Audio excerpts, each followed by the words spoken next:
Welcome to the June edition of the Takoma Coffee House, where America's environment chief and Takoma resident Carol Browner takes our multiple choice exam on Coffee House Forum. On Writer's Block, LA Times Washington correspondent Sam Fullwood III on his book Waking from the Dream, My Life in the Black Middle Class. On Musical Traditions, the Western Jazz Indian Raga fusion of Facing East. Also, Gail Naftalin serves up her vegetarian recipe for better nutrition on In Sickness and in Health. And we'll survey the state of girls' sports in Takoma Park with two moms on Body and Soul, plus a commentary by Blair High School's Lily Raff on the pitfalls of compulsory volunteerism, and poetry by Rose Solari. But first, the news.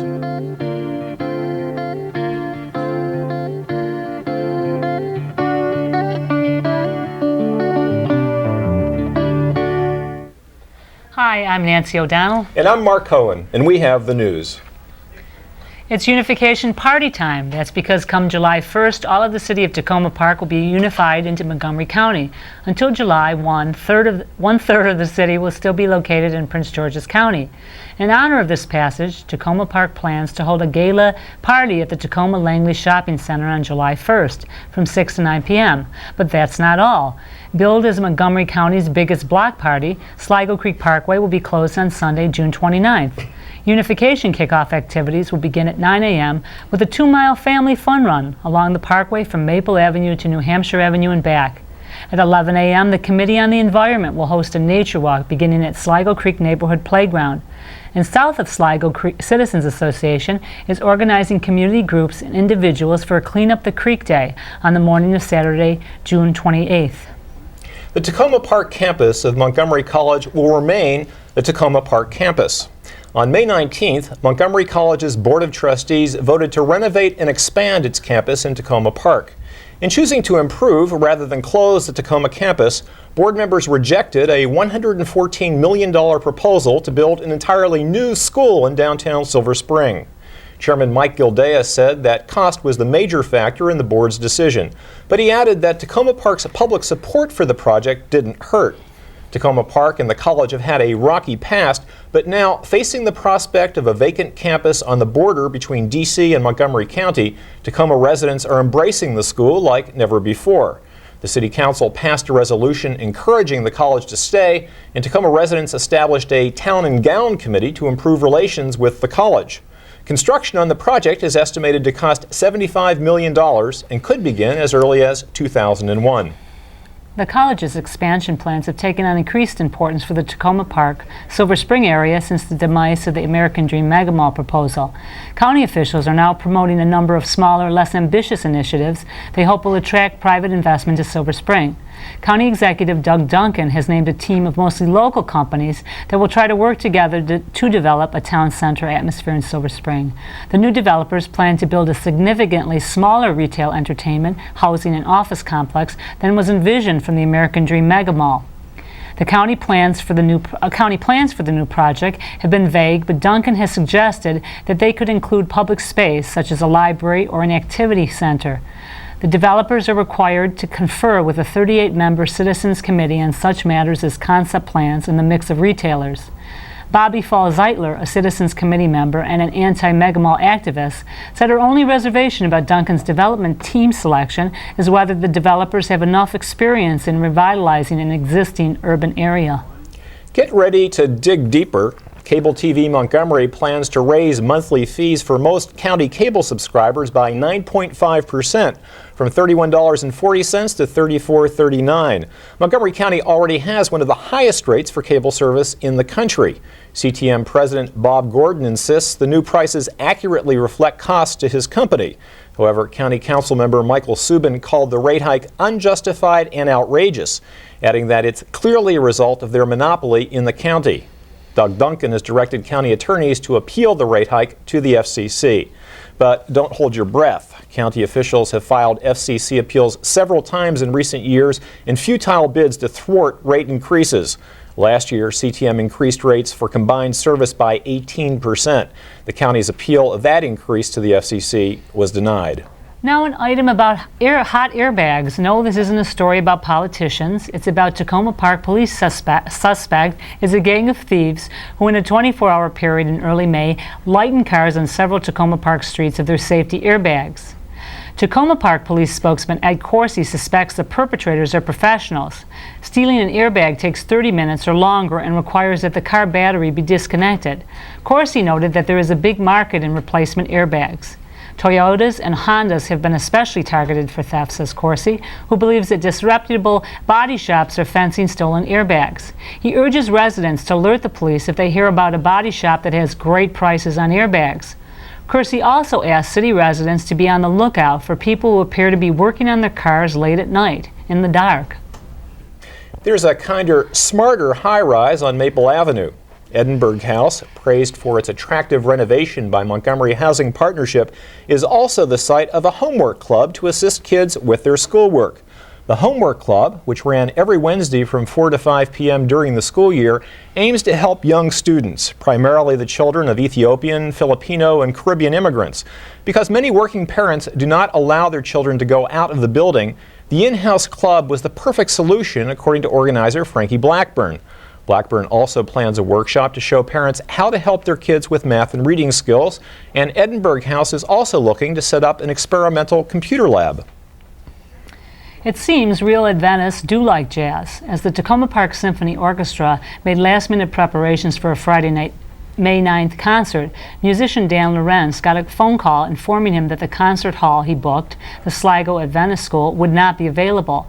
The school building manager, Kenneth Garr, explained his decision by saying, quote, "If members hear that the building is going to be used for anything other than Christ-related behavior, they're going to pull their support." Garr said that faculty and staff were especially upset that the program would run on the Seventh-day Adventist Sabbath, which starts at Sunday, Friday. Orchestra members said they moved up the performance time from 8 p.m. to 7:30 in deference to the Adventist sensibilities. Sligo School Principal William Ruby, who booked the concert, was out of town when Garr canceled the event. Ruby apologized for the cancellation and said the Adventist Church has nothing against jazz. The Symphony Orchestra estimates that it suffered a loss of at least $3,000 and a damaged reputation due to the cancellation. And that's the news. I'm Mark Cohen. And I'm Nancy O'Donnell. We leave you with some of the sounds of the second annual Takoma Jazz Fest held on Mother's Day. It featured everything from Dixieland to bebop to new age.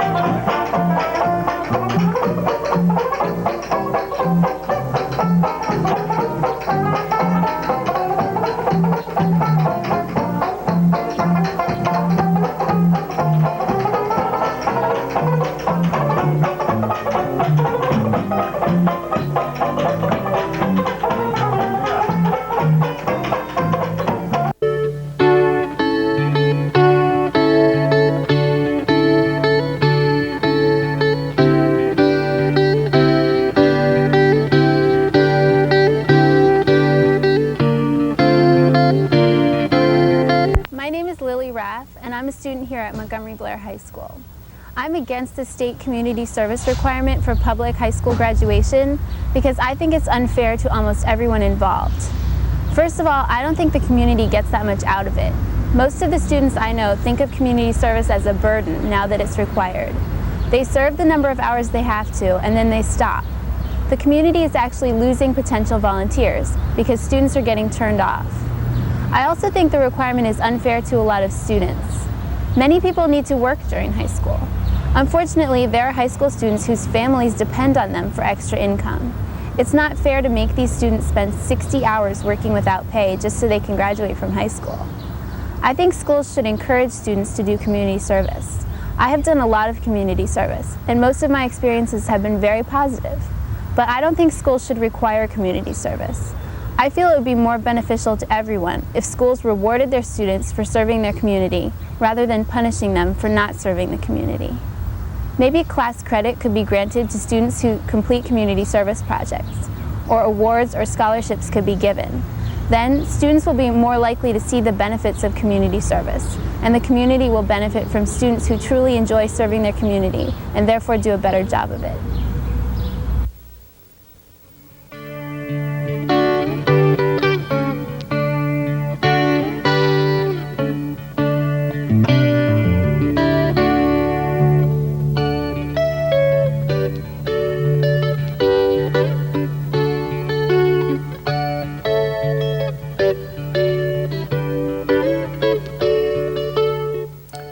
Hi, I'm Howard Cohen. Welcome to Body and Soul. When I was growing up, which I admit was a while ago, boys played sports and tomboys played sports, and sometimes the daughters of former tomboys played sports. And of course, there were a few girls who played sports for curiosity's sakes or for a range of other reasons. However, playing sports was not a common experience for girls, not even in little bastions of progressive politics like Takoma Park. But what a difference a generation makes. My daughter, who is not a tomboy and who is not a superstar, has 15 or 20 trophies in her bedroom for soccer and softball and basketball. So do many of her friends. What does it all mean? Well, who better ask than the mothers of a couple of those girls, Jane Hurst and Mary Jackstreit. Hi, Jane. Hi, Mary. Hi, Howard. Well, before we dig deep into big philosophy, we need to set the stage a little bit. Okay. You both have daughters? Yep. Both the same age as your daughter, That's so they've right. been in teams together for many years. All right, the cat's out of the bag. Yep. All of our daughters are friends and teammates for many seasons. Many seasons. Elsa Noterman, in Mary's case, and Mary Murphy in Jane's case. Right. And you have other kids. Yeah, I have One a other. daughter who's a fourth grader now. She's also involved in Also sports. doing it, and a son for conventionally who's played Right, sports. Everybody right. play. Well, everybody plays sports in Takoma Park. That's I mean, right. this is, of course, the whole Takoma Park phenomena. But you did not play sports, Jane. No, well, I played in neighborhood baseball games. I played in PE class, but I never had a chance to play. My dream was to follow in the footsteps of my grandfather, who was a football player. And he told me about running down that field, and this was my hope and my dream. And I never had a chance to do it, of course. We had a few pickup games, but it was nothing. And I always thought I was never going to live through my kids, but here I am watching my girls run around, and I'm thrilled. Yep. And you didn't play because it wasn't available. There were no teams. There were no teams. There were no teams. There was some basketball, but not much. There wasn't much training, and it just wasn't anything that anybody much did. There was no push to do it. Okay. And Mary, you played. There was a team available I for you. played in high school, but there was really nothing until maybe secondary school, and it was really the girls, I think, who had, for some reason, played, had a mitt and a ball at home and got into it for some unusual reason, but I didn't. I had no brothers, never knew how to throw a ball or pick up a mitt until I played with my own kids. Well, so you it was played, really only in school and no fun sports. And you played lacrosse. But I played lacrosse Which when is I got to high sort of a school. hotsy-totsy sport, right? Yeah, sort of a preppy, that's Philadelphia right. surbs sort of That's thing. Right. So you were a hotsy-totsy girl. Right. So I I'm should just have mentioned- learning. I'm yeah. learning baseball now. Yeah. Yeah. But so we have, not to make too fine a point, but we have fairly conventional daughters, all three of us, right? That's right. It's athletically not superstars, but No. they've been playing a long time. Yeah. Since 5, I think Elsa started playing when Yeah. she was about 5. And this is a good thing It's been great. as two soccer moms. That's right. That's right. Finally, we've hit Right, our that's stride. We're right. in the That's news. right. We've been waiting for a long Right. time. Well, you're eligible to comment on all That's sorts right. of things now. That's I mean, the right. state of affairs. How I see it is that they have things to keep them busy where we often didn't. And they have a chance to get out there and really let go and run around. And I must say that's an advantage for the parents also. I like being outside at least once a week where I can yell as loud as I want to and nobody minds. But for the kids to have this chance is incredible. And I never expected that the girls would have the opportunity. I just never dreamed it. It was, I mean, in some sense, it was, it's part of our generation of equality and so forth. But I have to mention this, that the girls' soccer league in which they play, which we'll see in a minute here, it was really their idea that they. Because Although I have to say, it wasn't Elsa's idea. I mean, no, that's true. Elsa wanted to play with the boys. Yeah, and that's she did, right. and she did for through quite a while. 6th grade. Yeah, and she was not happy about Oh, we have it on here. the basketball. Wow. But the basketball, all this is right. probably the most exciting thing they play. Okay, and this will give you a clue as to Oh, there's Elsa. Yeah, there even though she it is, is, yeah. even though it's all girls playing here, how physical it is. I love to see them get physical because that fearlessness, I think, is going to translate to other areas of their lives. That someone gives them a hard time. Oh, there's Jen running home. Yeah. Not softball is not a physical game. It never has. Well, they it have never to will run. be. They get to yell. They get to Well, say, they there's go. Mary. Ah, They nice like the hit. they like the Yes, power she's on first. of the hitting. All right, so now here is Here's soccer, which I think is extremely physical. They have to have incredible endurance, and they do have to be kind of fearless because they're going up against kids who are bigger than they are. Yeah. Well, and then you see that when they start young. And I have to say, a lot of the girls aren't used to There's Mary, and there's mixing it up. They another get used to girl. it, though. All right. Well, yeah. One thing that that I found, I mean, although in theory I was always in favor of co-ed sports, and I thought girls me should play too. with Yeah. girls should play with boys, right? And just tough it out. And in fact, some girls do. And Elsa played right up until this past year with boys. Now, some of the girls are smaller, they don't weigh as much, and it's hard for them. And I think in some ways having the all-girls teams gives them their courage to go up against the boys in other ways. Well, yeah, I was going to say, what I sort of learned was that it wasn't even the physical part of it, although that comes into play, is that the boys won't share, they won't be good teammates to girls. Oh, yeah, if after a while, Elsa sort of Right. disappeared to Yeah, a lot of the they- teammates. I mean, you don't they have the just- camaraderie, and you lose Right. that. Yeah. And they won't pass the ball, and they won't do a lot of other things. But the physical part of it, what I've noticed out there on the sidelines, is that the girls can be just as, they can knock each other down just Oh, as yeah. much as the boys can. In fact, Oh, yeah, those basketball games are amazing. And you have 20 parents they screaming their throw heads off. elbows, they do. right. And And I'm the not- parents are sitting on the sidelines saying, I wouldn't have the guts to get under the basket like that, That's right, right? And the yeah. girls do it. They do it. The girls See, do and it. I wonder if the fact that they are playing with each other rather than with boys gives them sort of that freedom or the license to I just think knock. so. Especially once they get past, you know, the middle of elementary school into the upper elementary grades. Yeah, I think otherwise it would. They just move differently, and I don't know, whatever this social dynamic is that happens to them when they stop sort of comfortably dealing with each other. And with girls, they can play all out, not even think about it. Yeah. Well. Yeah, you were to well, say I was something, going to say, Jane? yeah, I was going to say that another thing I really like is when you look across a variety of sports, there are different kinds of bodies that are good at different sports. And we don't have the idea in our school that there's only one way you have to look. You don't have to look like a Barbie doll, because how you look isn't important, it's how well you play. So these are girls who are active. Instead of being looked at, they're moving and being powerful. And I love that part. I just think that's so great. It's just a great thing to see, don't you think? And the teamwork too, though. That's because I think that's another thing that I never experienced growing up and playing the kind of sports they do all the time, is being part of a team. I mean, I was in high school when I played my one, sport, lacrosse, and it was fun. I mean, that, riding the buses together and all that, but them having that all along. I mean, our three girls have played on teams together, and as part of their relationship with each other is that, which is very unique to sports. Well, it's a phenomenon that boys always had available Yeah. to them. I grew up playing on a lot of teams, and I mean, part of it's the jock phenomenon, but also it is part of being the fact that you were part of the gang. Right. That and now girls have that same opportunity. And I think we kind of had it in politics in college. That's where you were part of your group and you were part of your team and you worked together and all our protests and all that stuff.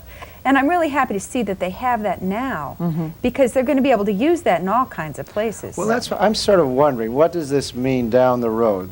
These girls grow up, they're going to come around, they'll have daughters of their own. What happens? Well, I think they'll assume that sports, for one thing, is just a part of normal growing up and how much fun it is. I mean, I think they'll just expect their daughters to think about sports the way they would their sons. I mean, I don't think Yeah. they'll think about it any differently.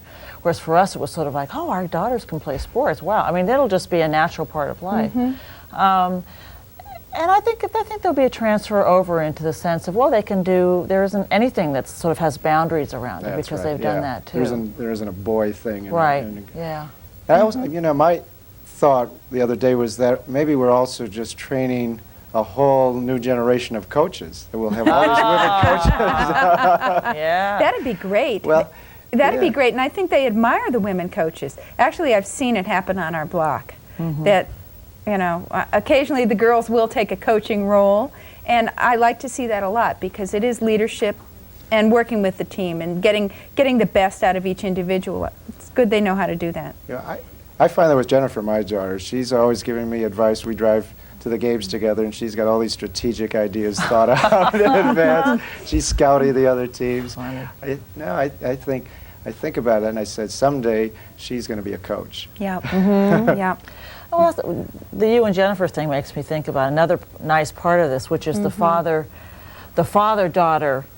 thing around this. I mean, we're prideful as mothers to see our daughters playing. What I like watching the relationships between the fathers and the daughters too, playing sports. It's just the encouragement, you know, this pleasure in seeing them play. I think that's going to mean a lot to these girls, just in their whole sense of who they are. Yep. You know, both of you, your husband has coached, Joe has coached the girls, and you coached Jennifer. And but even if your dad isn't your coach but your fan, it's really great. I mean, it's a fabulous. Totally different. I mean, I never had, my father was my fan on schoolwork and so forth, but there's something about this is different, which is, you know, go out and get them, you know, which is a different kind of, you know, well, it's true. I think it is true. Yeah. I mean, I think fathers used to say that to their sons, but not to their daughters, and now you can just, it's again that kind of equality that actually has come to fruition in our lifetime. Yeah. And between siblings too, actually, if I think about it. I mean, I have a daughter and a son, and Eric, my son, they share the sports. So for one thing, they have something in common. They can go out and, you know, occasionally they'll throw baskets together and that sort of thing. But he respects her as an athlete and as a sort of a normal thing. So I mean, his view about women in sports will be very different from you know, other generations. Well, so 20 years from now, we'll do this show again. See if we're right. We'll see how it comes out. Do it with our daughters. Good, right. Well, thank you for coming. I appreciate it. And coming up next, until next time, this is Howard Cohen, just trying to keep body and soul together.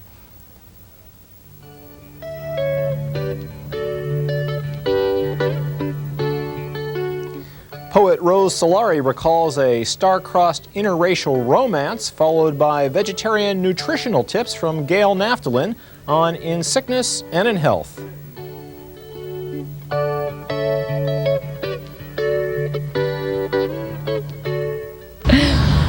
I'm Rose Solari, and I'm going to read a poem from my book Difficult Weather. This is called Chicken Fights. It was the summer between 8th and 9th grade. You lived in the house around the corner from mine. There isn't much to do in August in D.C. if you don't have a pool, if you can't drive a car, and if your parents are too tired to take you anywhere. So we gathered on your lawn in the evenings when it was cooler for chicken fights. I didn't know you well, though your family lived in the neighborhood as long as mine, or longer, and we went to the same school. We became partners out of an accident of size. I was a big girl, and you had big shoulders, and then discovered that we were good at it. I remember how solid your hands were on my thighs, keeping me balanced while I swung at the other girls. We took it seriously, being strong. And though you joked that because of my hair and butt you could make me an honorary sister, I didn't think very much at first about you being black and me being white. I could hear my parents whispering when I was in bed that they hoped the neighborhood would stay good, by which they meant mostly white, until I finished school. I think they missed the Italian ghettos they were born in. Places, my mother said, where everyone knew how to behave, which meant everyone put up with being cheated at work, at home. They did not hope for happiness on this earth. They prayed to the Virgin and hung out with their own kind. But to win at chicken fights, you have to move as if the two of you have one body, and we moved like that. You were good at everything, but that was the only sport I could ever win. So one night when everyone else had wandered home and we weren't tired and my parents didn't expect to see me yet, we climbed the hill over Hillcrest Heights. I was maybe 13.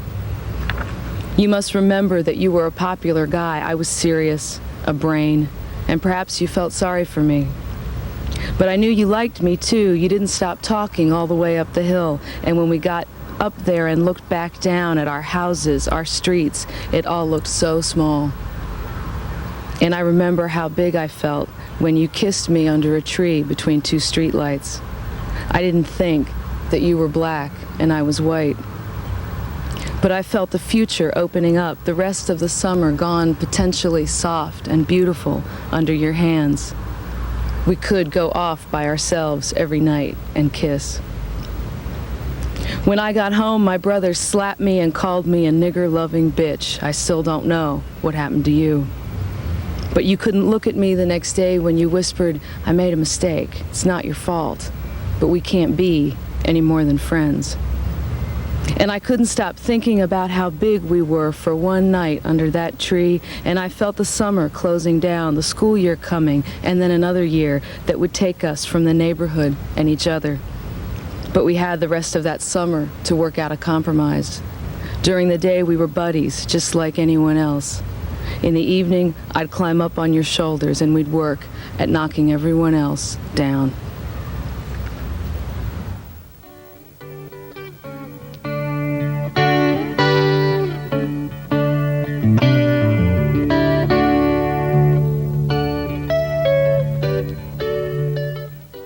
Hi, and welcome to In Sickness and in Health. I'm Cathy Kristiansen. We've all heard of the adage, you are what you eat. So how does this make vegetarians different than meat eaters? Can vegetarians or vegans, who are even stricter about excluding dairy products and eggs from their diet, acquire enough vitamins and protein to stay healthy? Some people say yes, and in fact claim it's the route to a longer and healthier life.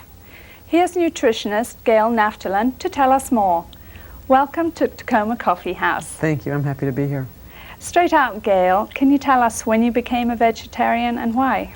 Yes, I became a vegetarian in 1971, 26 years ago, and I did it for health reasons, and I must admit good old peer pressure was at work. I had a lot of friends who were vegetarians, and I wanted a less boring diet, as a matter of fact, because I found my meal would consist of meat, well, ground meat, this was student days, or chicken, and either rice or spaghetti, and a vegetable, and at that point, maybe a frozen vegetable.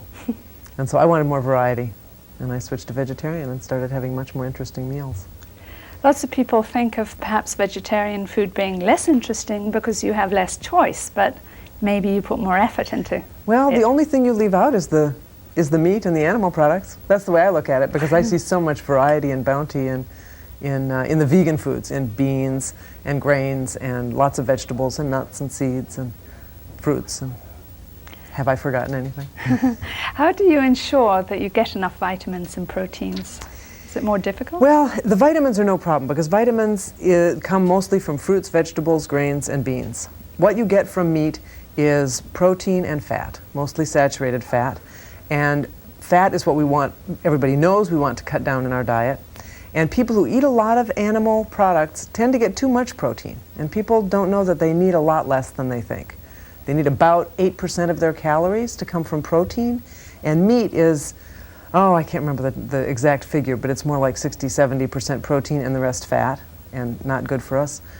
Animal protein actually tends to drain things that we really need from our body, like calcium, for example. Now, the dairy industry, the Dairy Council actually supports the nutrition education in this country, so they would have you think you need lots of milk so that you get lots of calcium. Whereas really, if you ate less meat, you would need less calcium.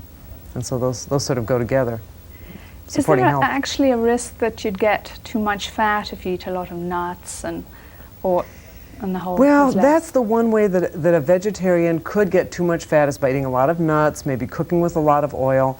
I don't see it as a risk, because the vegetarian diet just lends itself to being high in the complex carbohydrates, which is the healthiest nutrient for us. We want like 80% approximately of our calories to come from complex carbohydrates. Those would be grains. Well, see, there's three nutrients that give us calories: fat, carbohydrate, and protein. And we want protein to be about 8% of our calories. We want protein to be about 80%. So I'm leaving about 12%. Now that, that's variable. 12 is quite low for fat. It's very healthy. I would say maybe even 15 to 20 is still fine. The typical American diet is more like 40. Is your family actually following you in the vegetarian way or not? Well, I can't say that my whole family is completely vegetarian. We have a vegetarian household, and so we have a wide variety of foods available, but I don't cook meat, and we don't have meat or chicken in the house. Well, so when they go out is when they sneak on you. Right. Grandma feeds chicken to the youngies. I should tell viewers that later on we have a recipe that you've given from your mother, in fact. Yeah. So if people want to have a pencil and paper ready, they should get that. It's a very, very tasty recipe indeed. Thank you. You actually run your own business in Yes, I Takoma do. Park, Gail's Vegetarian Meals. Perhaps you could tell us how that got started. And Well, it got started, I moved down to this area from New York City 10 years ago. And about a year later, when my baby was 6 months old, I was looking for a job as a nutritionist. I'd been working at Columbia University in the health service in New York. I think they've already started the video actually, so all I'll right. get back to that. Well, here I am baking the cake. I started with a grain coffee liquid, and I had boiled it with raisins and the sweetening, and I had used maple syrup in this case. And what you see me doing here, after it's cooled down, I've added shortening and baking soda, and you saw me put in the flour. And Okay, what's now this? this is another batch of flour that had this goes very fast, that had the baking powder in it. Yeah. I think the nuts and raisins are maybe already in there. When I tilt the bowl, we can see. Oh, I just can't tell. Should be nuts and raisins in there. Certainly very tasty ingredients. So. Yeah. Okay, everything's there. Now I'm putting it in the pan. All the ingredients are in. And this, what Yeah. size pan is this? This is a 9-inch, a 10-inch actually. That's a 10-inch long, and it's a very high pan, so it's nice. You can get a nice big cake for a crowd. And in And this that- recipe, there's no eggs. No eggs, butter? no butter, no. Oh, well, that reminds me to tell you the actual. I call this Fran's spice cake, because my mother's name is Fran, and I just named it after her. But it actually comes from there's the one with the nuts and raisins. I've got two varieties there. And a wartime recipe called butterless, eggless, milkless cake. And I was a little afraid there's the recipe. When I was presenting this to people, to call it butterless, eggless, milkless cake was going to sound forbidding, and so I just named it after my mom and called it Fran's spice cake. But it's got margarine instead of butter. The liquid is this grain coffee, which is roasted grains instead of roasted coffee beans. Butterless, eggless, milkless. Yeah, and eggs are not necessary. It's got baking powder and baking soda, and that certainly helps it rise. What is this you're And, putting on the top here? That is a topping I made out of apple apricot juice. I thickened it with kuzu and agar-agar, which is actually a kind of seaweed. But it's a very nice tasteless thickening that goes on the cake. And then now you see me. I toasted pecans and chopped them up quite fine, and then I sprinkled them on the side and a little bit around the top. And it was the first time I'd done this. Actually, a customer suggested this to me. She sort of made her, I want to say recipe, but she's special ordered this certain decoration, and I think it's a great idea. I'm definitely going to do it again because it ended up looking quite nice. We see you putting the it's- final touches to the Exactly, decoration. exactly. So this is part of Gail's Vegetarian Meals, and I do special orders like this for people. I'm not primarily a baker. I do a lot more cooking than actually baking. Oh, good, I like that doily touch. And I do catering, so I do large events, small events. I've done a lot of weddings, meetings, parties, banquets, and I do production, what I call production, which is I do deli foods. I have 4 products, and I sell them in health food stores and co-ops all throughout the D.C., Virginia, and Maryland area. I've got one here actually on the table. I don't know if the camera sees it, but spicy peanut dip is Very my nice. newest product. And your own label. And my new label, right? I love my label. I've just had those for a couple of months, and I really like them. Very professional looking, and show off the stuff to good advantage.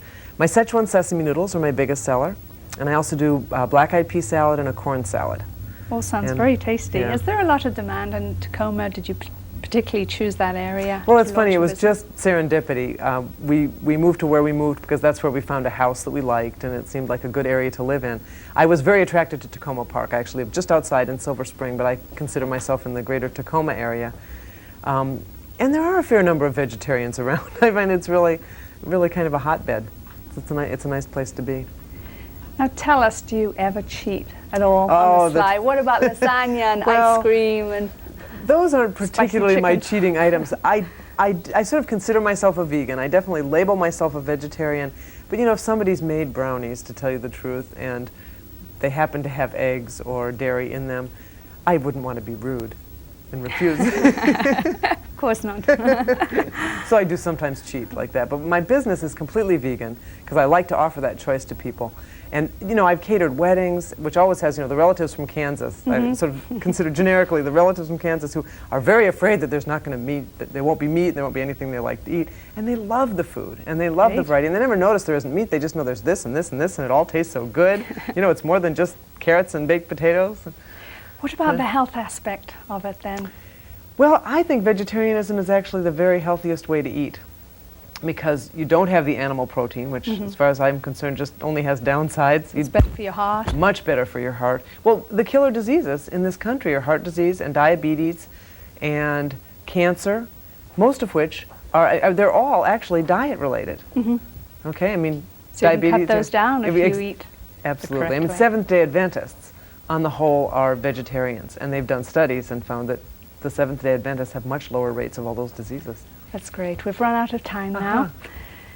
Hopefully that was easy enough to digest. Well, that's all we have time for today. Thanks to Gail Naftalin for being here with us in the coffee house. Until next time, in sickness and in health, I'm Cathy Kristiansen.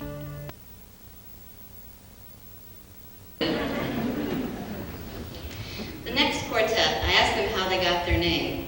I said, never say never. And she said, anytime you say, I'm never going to do that again, she said, you'll always be able to think of us. Ladies and gentlemen, never say never.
Now they said it was distressing news. I'm not so sure about that. It said that today's teenagers have a vocabulary of about 12,000 words. And but that was down a little bit from 10 years ago when a teenager's vocabulary was about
Welcome, everybody. I'd like to welcome you all to the musical traditions segment of the program, and especially I'd like to welcome the group Facing East and their leader, John Wubbenhorst. Thank you very much. Welcome to the show. Thanks a lot. We have many musical influences here. Yes, well, that's very true. I've always just liked to play music that I like to play, and it's led me all sorts of different places. What styles do we have represented in this group here? Well, specifically, I really fell in love with the bansuri right here. This is a bamboo flute, and I play it. I went to India. I spent 2 years in India, so I studied the classical music of India on the bansuri. But also, you can hear a lot of different jazz influences and from the rest of the group. And how long has this ensemble been together? Well, we just released a CD about a month ago, and we're just starting to play our first gigs around.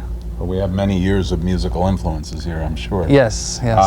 Tell me a little bit about some of the members of the group. Yeah, we have Tim Smith on guitar. Tim has studied classical guitar, jazz guitar. He's also a very excellent composer himself. Mm-hmm. And we have Steve Bloom on various types of percussion.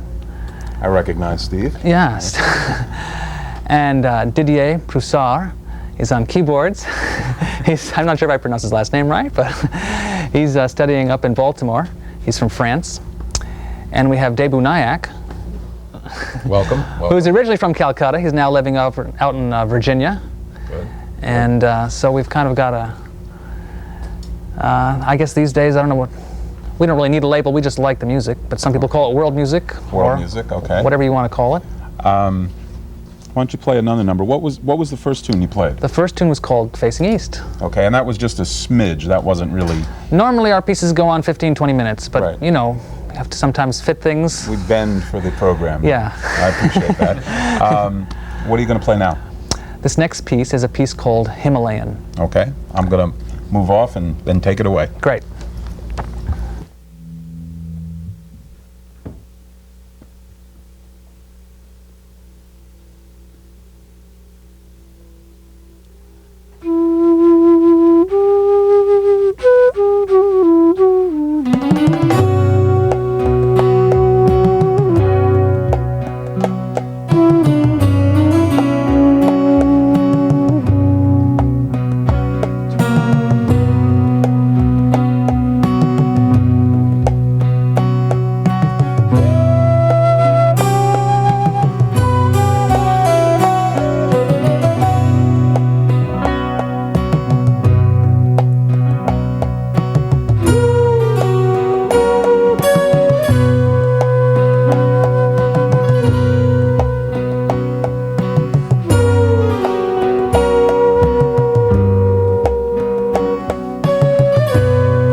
Well, I'm ready to climb the mountain now. Yeah.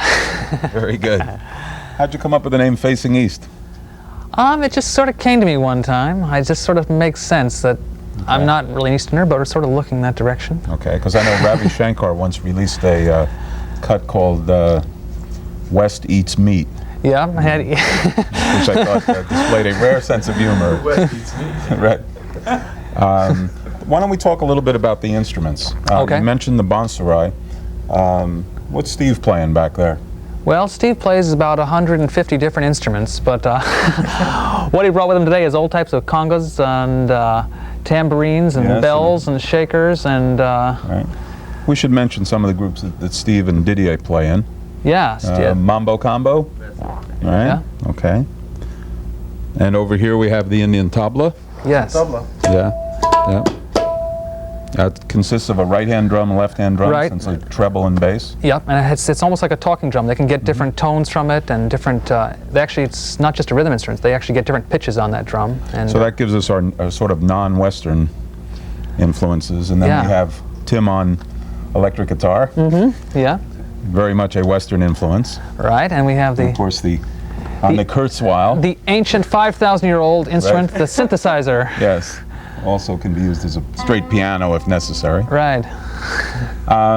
This CD, it can be had in the Washington area, perhaps? Yes. Where can one find that? House of Musical Traditions carries it. Among other fine stores, I hope. Borders Music is going to be carrying it. Fine store. And yeah, it's around the area, and more places are carrying it. Okay, it's selling really well, as I understand. Yeah, I think it was one of the best sellers they said over at House of Musical Traditions. Yeah, Tim says, you know, welcome to the House of Musical Traditions. And he puts it in their face and says, you buy one now. Right, this is a representation of every instrument in the store. I should mention that Tim composed the theme, wrote and played the theme to this show that we use every time it's on. I wish we had more time, because Tim has written some really beautiful tunes. We just don't have time today to play all of them. What I'd like to do is thank all of you for coming, and then maybe take us out with a tune. Okay, it's a tune called Purnima. Thank you very much. Thanks.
Stay tuned for Writer's Block, author Sam Fullwood III on what happened to the dream of integration, followed by Copy House Forum and a conversation with EPA Administrator and Takoman Carol Browner.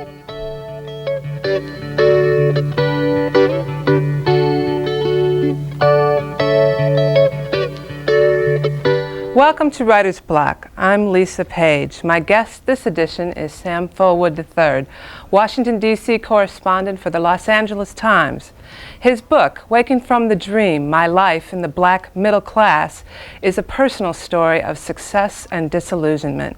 Juan Williams called it, quote, a terrific exploration of the inner life and outer events that make up successful young Black Americans today. Sam Fullwood is also a former Nieman Fellow at Harvard University.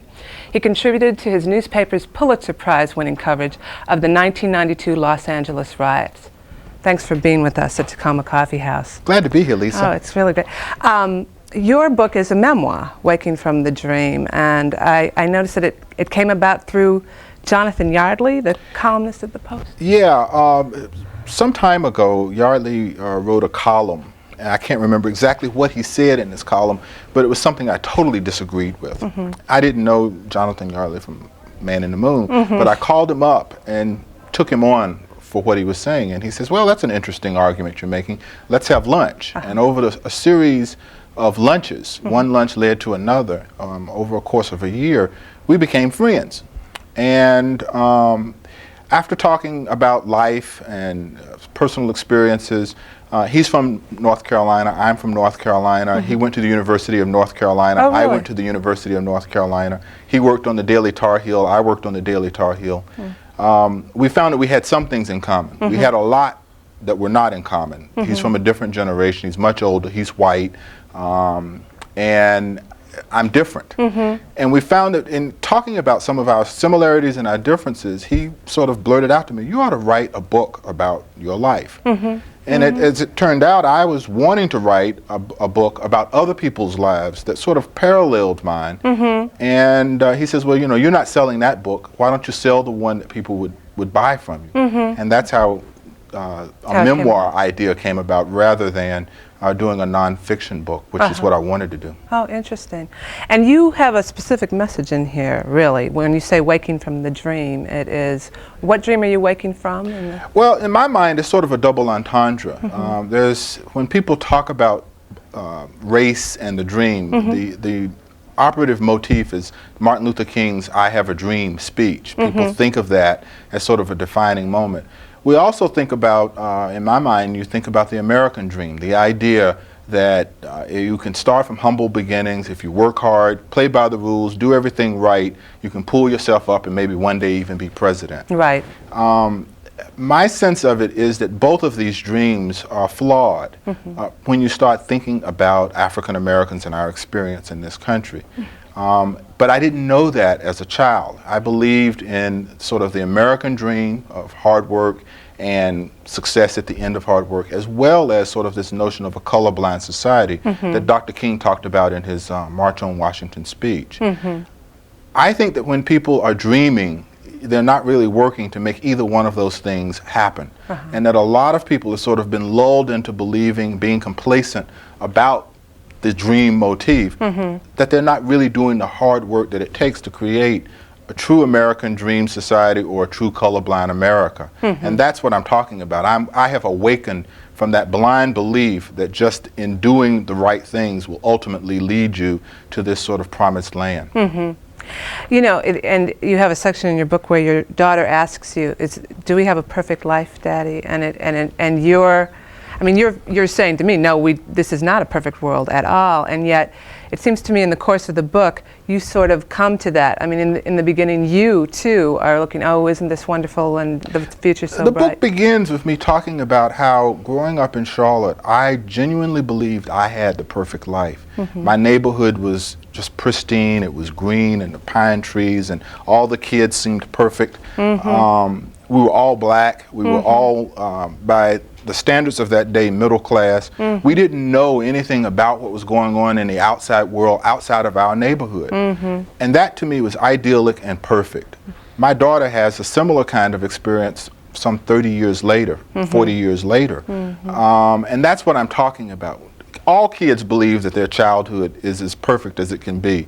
It's when you get older and you realize what it takes to maintain that facade of perfection that we have to grapple with. And that's what the whole notion of perfection is what I'm talking about. I bookend the book, or bracket the book, with these two childish notions of perfection. Mine as a kid growing up in the late 60s in North Carolina, and my daughter as a kid in the late 90s growing up in suburban Washington. Yes. And you have many points in the book where you wake up. I mean, several sort of revelations where, and one that I'm struck with that I'd like you to read a little bit from is when you're in South Africa working as a correspondent and you're talking with the South African woman. Well, if you would read it, please. Sure, I'll be glad to. It sort of encapsulates the struggle that Black Americans go through, but through a South African's eyes. One afternoon, I was denied lunch in a Chinese restaurant at a North Johannesburg suburban shopping mall. As before on my nightclub adventure, I was in the company of the same white-looking South African woman, but this time the rejection was different. For her, it dredged up all the personal woes she associated with not belonging in her native land. She had carefully picked this particular restaurant, having eaten there once previously as the business guest of a Black South African woman. So the snub came as more of a personal shock, as an affront to her inability to navigate the conventions of her own society in the presence of an American. At the waiter's refusal to seat us, I lost my appetite and turned to leave the restaurant. My dining partner, however, girded herself for a noisy confrontation. She would not go quietly, or at least not without a moral victory. I noticed the diners deep inside the place rubbernecking to see what was happening. I wanted to leave without an incident and whispered my feelings to her, thinking my hushed tones could avoid the noise I felt her capable of producing. I've eaten here before, so why can't my friend and I enter now?